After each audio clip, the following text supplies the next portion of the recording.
Hey guys, so we're gonna do a really easy install today. I'm gonna be installing this Jeep JL hitch, and what I did was actually, if you want to save some money on this install, go to Quadratec, and instead of buying the $224 hitch, which includes, the hardware, the hitch itself, and the cover, just purchase the $72 hitch replacement, and then purchase separately. Go to your dealership and purchase the bolts separately.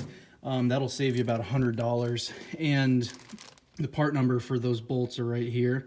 You're going to need 4 of them.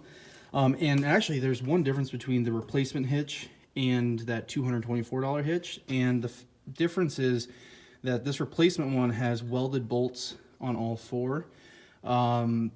The original one, I guess, I don't know, the other version, which is the same thing except for these are not welded. So I was like, well, all I need is 4 bolts to really install this.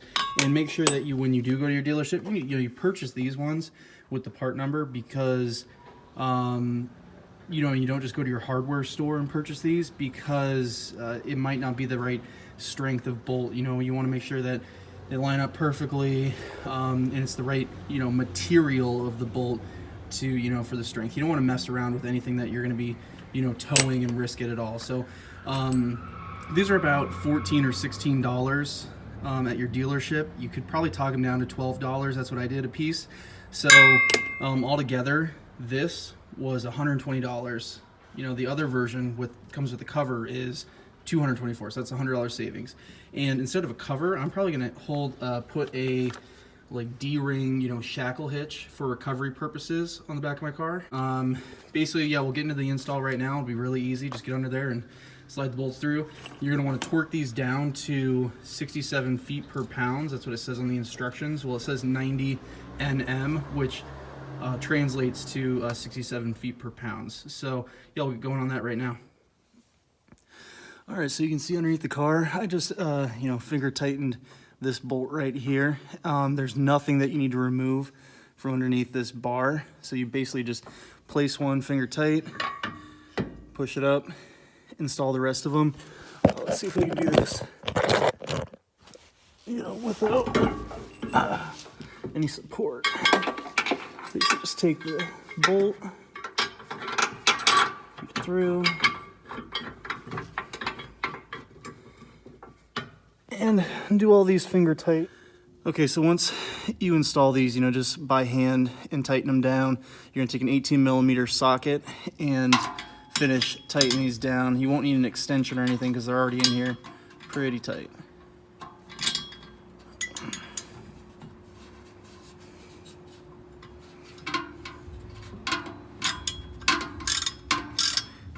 It's hard to access, but with 2 hands, because I got one on the camera, it's a little bit easier. So I'll tighten these all down with the socket for now, just snug, and come back in with my torque wrench. I'll show you that. Okay, so I got these snug, and I found that it's really hard to use a ratchet in here with a socket. There's just not a lot of space when these are poking out, with this exhaust right here. So what you're gonna want to do is, if you could, find an 18mm wrench and just tighten these down to where they're touching, and then you can come in with your socket and your ratchet to finish snugging them down. Even better would be a wrench with a ratcheting box end. So yeah, so tighten these down. And I did the outside, and then the 2 outside bolts, and then I did the 2 inside bolts snug, kind of just alternating sides, with a lug nuts on a tire, just to make sure this all is evenly being compressed down. So like I said, I'm going to come in with my torque wrench and torque each one of these down to 67 foot per pound.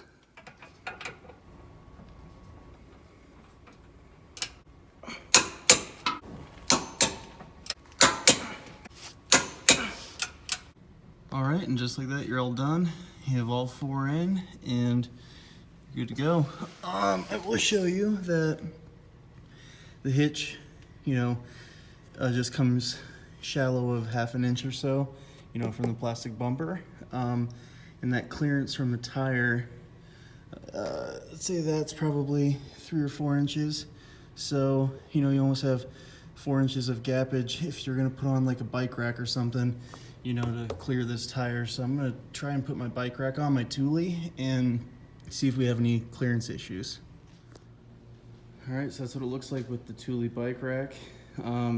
Except for the problem is I did not get enough clearance to fully insert this into the hitch and put a hitch pin in. It's being stopped by the rear tire in this. So if you want to get to this, you know, bike rack, this Thule bike rack to work without adding an extender, you probably need to remove your rear tire, which isn't really a big deal. But what I am gonna do is order maybe a 7-inch hitch extender, you know, so it pushes it out a little bit farther. This hitch does allow the whole system to, you know, recline back. That way, if you had a trunk that opened up from the top, but since the Jeep opens up from the side, I won't be able to open that up with this hitch on, even with it reclined. So that's kind of stinks, but you know what, I'll just access everything from the passenger door, or just, you know, barely crack it or something, or leave the rear window open, we'll see. But yeah, all in all, I'm happy with the hitch. It was really easy to install, and it looks pretty clean. I'll probably do the wiring harness in another year or so when I decide to get, you know, a trailer or something to tow behind. But so far, for now, with an extension, this will work for the bike rack. If you have any questions, just let me know.